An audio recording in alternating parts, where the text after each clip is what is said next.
Welcome back to my channel over here at Bevins38.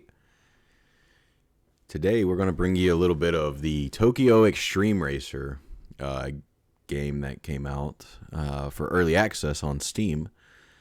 I have played through the early access and was able to finally beat everything, even though that final boss...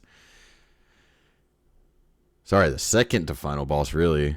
The melancholic angel or whatever, that's a serious one. That is a wild boss, but we'll get to that here in a bit. As far as the whole game goes, I had an absolute blast playing that game. You know, it brought a lot of like old PlayStation 1, early PlayStation 2 memories back. It just felt like the good days were actually brought back to me. And that's always good in a game that's trying to do something like this. I don't know if they're trying to do this or not. I was just told by old buddy VGU Sesko about this game coming back, and I was like, "Yep, I'm in. Let's go." As far as the gameplay went, playing through it, I got most of it on recording, as you're seeing in the background, and there's some racing clips through there. To get through the game, I started out with the old glorious 8.6. You got to start out with the 8.6, pay tribute to where you come from a little bit. And then I ended up upgrading to the 180SX. And at one point the 180 did get a little too slow to even progress to the end of that chapter or that part of it. So I did have to buy the RX-8, which, to be honest, with very little upgrades, was already faster. One thing I did have to do was I actually pulled the trigger and sold each car after I replaced them, which is, I don't know if that's the best way to do it. I did it. I don't know. Who cares? It's already gone and done with. I really liked this style coming back where you're just battling, you're just chasing people down and battling. I'm really looking forward to the multiplayer stuff. The whole SP battle shit. That was pretty fun. The tuning part of it. So to get into that, as far as what cars are out there, you have to unlock your cars through your perk tree. And all your upgrades are through the perks, the skill tree, or whatever you want to call it. I call them skill trees, honestly. All your upgrades are through that. Your max SP capacity, your money capacity, and your garage capacity is all done through your skill tree as well. And you got the boss points from actually defeating like each person. For the first time, stuff like that. And something I didn't realize until the very end of the game was you are actually capped on how many boss points you can get, so you can't actually unlock everything. I didn't know that when that time was coming, but that's okay. I did a little workaround after I beat the game and was able to like unlock all the part upgrades, all the cars, stuff like that. I don't condone it, but I did it because I wanted to play with the R34, which I'll upload a video later showcasing actually going through it and tuning a car, building a car up, tuning it, stuff like that. Maybe a little R34 showcase, go back through and actually defeat most of the ones that I didn't beat. But there are some bosses in there, just like the old game, that there's very special requirements to be able to even race them. Like there's one guy in a parking area that you cannot have nitrous equipped to your car to race them, or some of them like you can only race them at on certain days. So that was actually one cool thing about it, is every time you left the freeway was a new day. Like that end of the day, you can get win streaks, Finally, when it started coming together to me in my head after I started actually unlocking parking areas and stuff like that, that you really need to utilize them.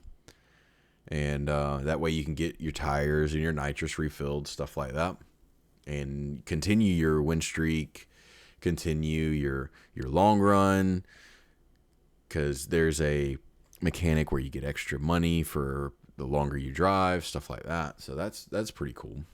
The parts upgrade system is really, it's a tier based system, and I mean that's fine. There's no reason to go super convoluted into that, in my opinion. I mean, I'm not looking for a simulation game. I'm looking just like, this game is meant to have fun. That's literally what it is. It's just meant to go have stupid fun. So I'm glad there's no damage in it or anything like that other than your tires. And the tuning aspect of it is pretty cool. You can do like all sorts of like suspension changes, brake adjustments, gear ratios. You can change the compound of your tires from, and it's a basic 3 setup, 3 system setup where it's a hard tire, medium tire, soft tire, and that does affect like your tire wear, stuff like that. And that's something I really enjoyed about it too. The cars look really freaking good, and I'm a big fan of the whole graphics setup with it. Now, one thing I wasn't a big fan of was the screen shake. Holy God, I hate screen shake in any video game, and that really, really got me. And honestly, like, all right, so jump into one of the last bosses is Melancholic Angel. You see right here, she is that's uncalled for, and that was pretty wild. I'll be honest, that one was pretty wild. That was really fun to actually do. So this one you had to actually make sure you had your nitrous full, and you had to get her. I can't remember exactly where it was. I think it was in like the up C1, but you have to get her in like a very windy area. It was, I forget the name. Is it the Upbound C1, where it was?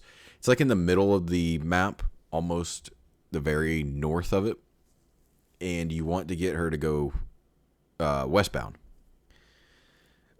You want to get her in those winding areas that way you can actually get her to brake, because her acceleration is ungodly, her top speed's ungodly, but her cornering aspect is very, very awful. So she'll slam on brakes, and that's really where you want to get at, because that's the only way you're going to be able to pass her with the cars that you actually have access to. I mean, I was able to finally, I didn't have it on video, but I was finally able to beat her in this RX-8 by doing that. And it was perfectly easy. I could go back, now that I've done it, I could go back every single time and do it over and over. No problems.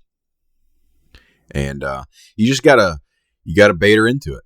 Get her into those corners and just abuse the absolute dog shit out of that stuff. I mean, some of these races, that's really, really the best way to win to begin with, because they a lot of these guys, their acceleration is really hard, and you can actually gamify it or game it a little bit with just holding out.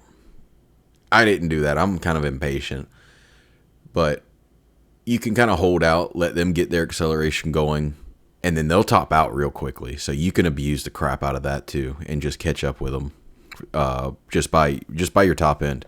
I tell you one thing I did do on the 8.6, on the 180, and the RX-8 actually was I changed my gear ratios for a lot of acceleration.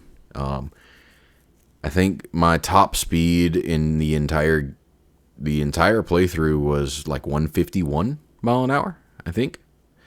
Like, I wound through the gears really quick, because I mean, the top speed doesn't really help you unless you're in the south end of it, and even then, these cars are topping out so quick, you don't need it, and you barely race in the bottom end to begin with.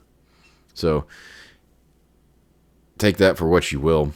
If you're playing on the controller, definitely mess with your joystick settings, like especially the steering settings, like the dead space, stuff like that. about halfway through the playthrough, I finally decided to go mess with that, and it made the jerkiness of the car so much better. And it was a lot more enjoyable once I actually messed with that.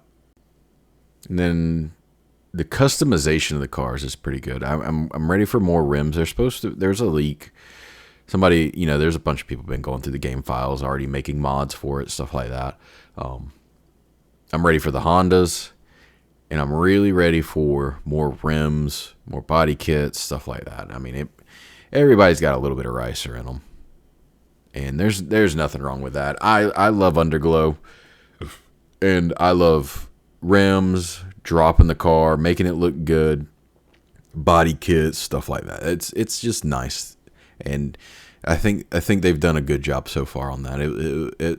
It's made it really enjoyable to play, and you always gotta look good. I mean, that's just the way it is. You know what I mean? Sometimes it just be like that, But I will say overall, the early access of it was really fun, and I'm looking forward to when they release more content for it, the multiplayer, and I mean, especially the full release of the game. I'm stoked about it. This is going to be a very fun game to play, and I'm looking forward to it quite a bit. And then this was kind of like a different video than what I'm used to. I didn't even actually script this or anything. I cut a bunch of clips up and then decided to start rambling. So if you're still sticking around, appreciate you. And make sure you subscribe if you don't mind. Would really, really like to get that. And like the video, comment, let me know what kind of Tokyo Xtreme Racer content you would like to see, because I'm gonna mess with this R34 that I got, and then probably build some of the other cars and see where it goes from there. I didn't mess with the drifting at all, so I think that'd be pretty cool. Get an actual drift build going. So we'll see. Just let me know what you want to see. Until then, I'll catch you guys on the next video.